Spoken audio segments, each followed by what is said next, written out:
ఆంధ్రప్రదేశ్ ప్రభుత్వ ఉద్యోగుల దీర్ఘకాలిక డిమాండ్లపై మరోసారి చర్చ ప్రారంభమైంది.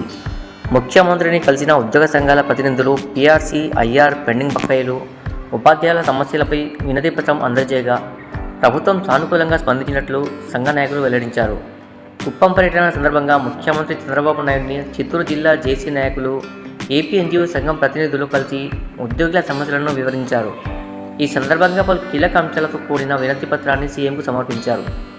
వినతిలో ప్రధానంగా కొత్త పీఆర్సీ కమిటీ నియామకం, ఇంటరిమ్ రిలీఫ్ ప్రకటన, పెండింగ్ డిఏలు, సరెండర్ లీవ్ బకాయిల చెల్లింపు వంటి అంశాలను ప్రస్తావించారు.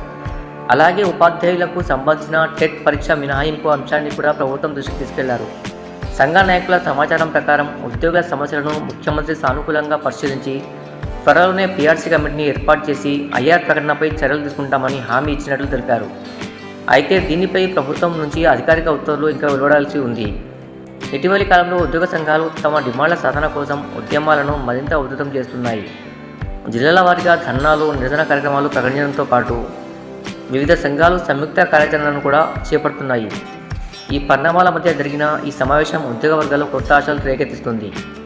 ఈ సమావేశంలో జేసీ చైర్మన్ కేవీ రాఘవులు, ప్రధాన కార్యదర్శి కిరణ్తో పాటు పలువురు ఉద్యోగ సంఘాల నాయకులు పాల్గొన్నారు. ప్రస్తుతం పీఆర్సీ కమిటీ ఏర్పాటు, ఐఆర్ ప్రకటనపై అధికారిక నిర్ణయం కోసం ఉద్యోగులు ఆసక్తి ఎదురుచూస్తున్నారు.